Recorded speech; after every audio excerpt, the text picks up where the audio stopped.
Joe here, the Crazy Hungarian. Welcome. Video number 3. Let's start this off. Got a little haul this week. Show you some comics I got. A couple of other fun things that just kind of popped out of nowhere, which are always the best kind. Right here. At Target last night with my son. Look what I found. Batman Returns Batman. Spin Master, I believe. Yeah, I didn't no idea that these were even old. Of course, when you see Batman, you need a Batman. I grew up with Adam West as my Batman, but when Keaton came out, beautiful. I thought it was great. I love the original Batman. I love Batman Returns. I even loved when he came back in the Flash movie that came out a few summers ago. Was it last summer? Beautiful. And I'm excited for Beetlejuice, but that's another tale. Batman Returns, 3.75-inch figure. I don't know if anything else is coming out in this line. I noticed that we have a Bane figure. I just saw the Batman Returns. So that's what we found at Target last night. Weird Adventure Comics. Well, Adventure Comics, they just put a weird on top. Because anything with the Spectre is weird. Great, fun comic. Got another adventure comic for you. There's so many things that pop up in comics that I had no idea. Storylines you don't... I found this comic a few years ago, Adventure Comics. Issue 462, The Death of Batman. Look at that. Kind of tells the story of the Earth 2 Batman, I believe. I never remember. I can never remember Earth 1 or 2. I don't know. I guess I'm getting old. But it tells how Bruce Wayne became the commissioner of Gotham. And shows how he passed away, donned the cape and cowl again, and battled as the Bat for one more adventure. Which then led in, and I found this 4-part series. I am a huge Justice Society All-Star Squadron. Roy Thomas, Rafael Kainanen, Alfredo Alcala, Mike Hernandez. I remember these comics when I was younger. I had the first issue because it had Batman on it, but I never really read all 4 of the issues. And when I finally did, you're just beautiful. America versus the Justice Society. And there's Batman. I accuse the JSA of treason. It's great. Really good story here. So there's an issue number 1. Then we got the Spectre, kind of telling everybody, release the Justice Society or die. So commands the Spectre. I love the Spectre too. Just one of those great comics. Great characters. Issue number 3 of the 4-part. The Wizard goes to war. I had a chance to meet Roy Thomas a few years ago in Grand Forks, North Dakota. And it was a really interesting guy, great guy. The comics that he's been involved in, the issues, the Roy Thomas, good guy. And then, of course, the D-Day for Degaton. What a jerk right there. See that guy? What they call a butthole. Not a cool guy. But yeah, it was a very interesting story. Once again, I'm not going to give any spoilers. But yeah, it was just brought back a lot of memories for me. A lot of the things that I collect all have to do with memories when I was younger. Movies with my dad and my older brother, my sister. So a lot of the stuff that I show you, it all accumulates from back then when I was younger. Just a young lad, just a young Hungarian.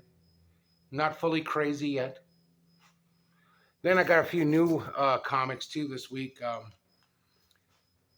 when I was talking about absolute power, I said I was just gonna, hey, I'm just gonna get the 4 issues and not gonna mess with any of the crossover-ish types or the tie-ins. I lied. I lied. It's like Raul Duke said in Fear and Loathing in Las Vegas. As soon as you get the addiction, you got to see how far you can take it. So we got Absolute Power Task Force 7. Kind of a tie into what is going on with the original, or the main storyline. Issue 1 dealt with the Marvel family. Issue 2 dealt with what's going on with the Atlantis and how Aquaman is dealing with the whole Amanda Waller situation. Then, of course, we have Alan Scott's really turning into an interesting character, what they're doing with him now. But yeah, this is how the kind of the Green Lantern tie into it. Then, of course, you have the Fury of Failsafe, how the Batman family's kind of dealing with what's going on. Once again, another amazing Nightwing performance.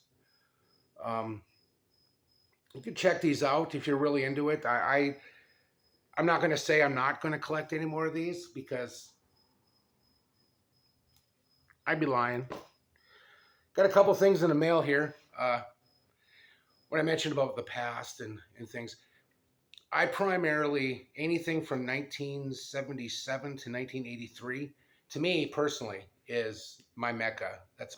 Those years are my Graceland. That's when Elvis is on tour doing his thing, eating bacon peanut butter sandwiches with banana. But I picked these up. There was an old theater in my hometown, the Empire Theater, where I saw all the great movies. Empire Strikes Back, Raiders, Temple of Doom, all these wonderful movies from the late 70s, early 80s. The original Star Trek motion picture. I was never a Star Trek fan. I'm not a Star Trek fan. I used to do some acting, and when I lived in Portland, Oregon, they filmed the TNT series Leverage. And I was on an episode, and which had John Schneider, Bo Duke, which was a thrill of mine because I grew up with the Duke Boys. But Jonathan Frakes was the director of that episode, The Studio Job. Season 3, Episode 5, Studio Job. Check it out. Leverage. See my pretty face. Anyway, he played number 1, Riker, on Star Trek The Next Generation.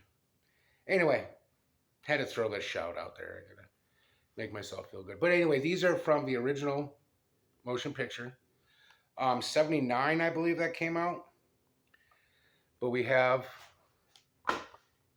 Mr. Spock, and these are all carded, not taken out. Not pristine condition. The cards are a little crazy, but so am I. The back here, you got Captain Kirk, and you got the Decker. I liked the original Star Trek movie. I did.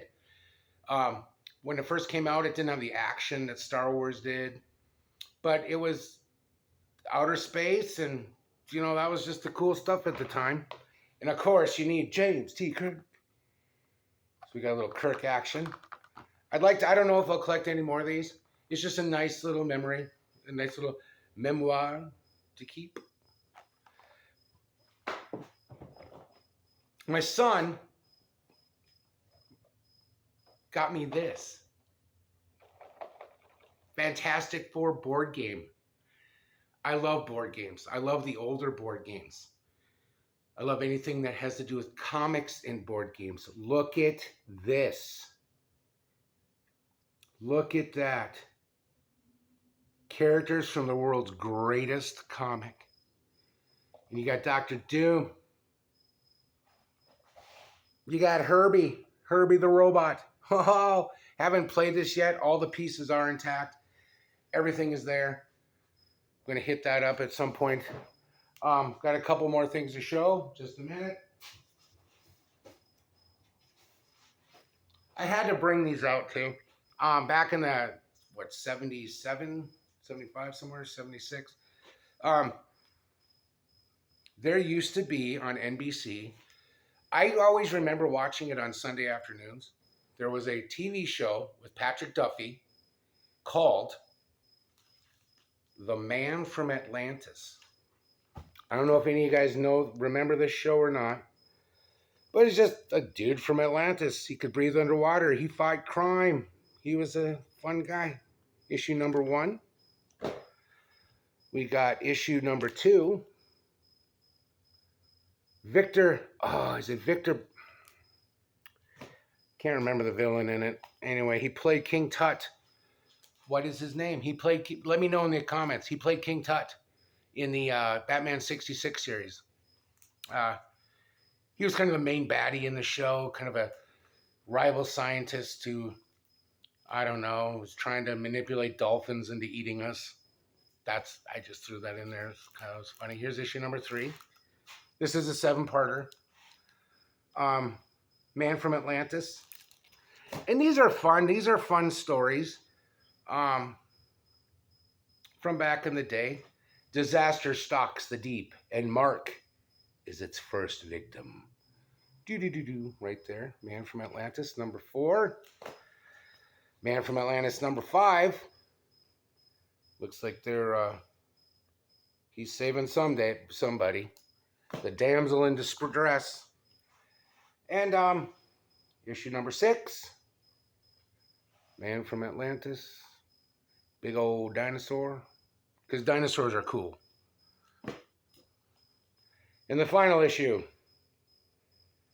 And I got this cool little Spider-Man dude in there too. Issue number 7, Man from Atlantis. This is the final issue of the series. Came out from Marvel. You gotta give me a. I'm nervous. I'm not used to doing this kind of stuff, so I'm gonna be fumbling, making no sense. Whatever. And then I picked up Detective Comics 532. Like I said, I'm a huge Joker cover fan. In fact, I was on Cheap Comic Collector's claim bid today. Shout out to you guys. Psychotronic Squirt Gun.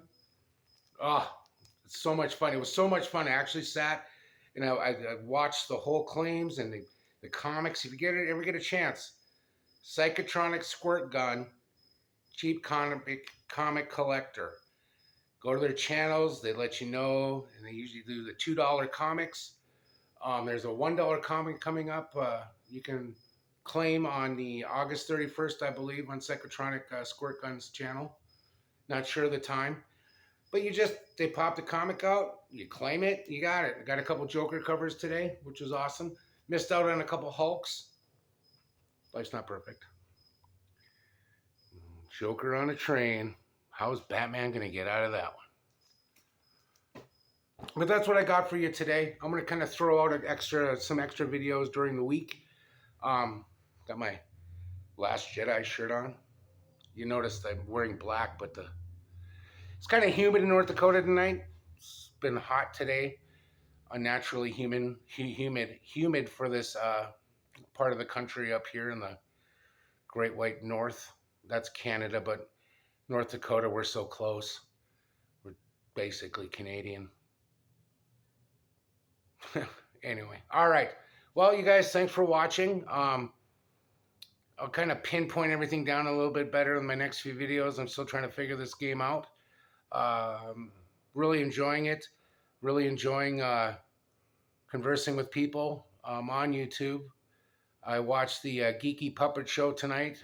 That's a fun channel to watch. Yeah, so hear from me this week sometime. I'll send out video number 4. I might just talk about this fella right here. I got the full collection of the Indiana Jones comics. Got the books. I got a lot of stuff. I might be talking about that. Who knows? Who knows what comes up? Who knows what the day will bring? I don't know. But thank you for watching. Subscribe. Give comments. Let me know how I'm doing. What I can do differently. And you have yourself a nice night. You have yourself a nice rest of the weekend. And take care. Thank you.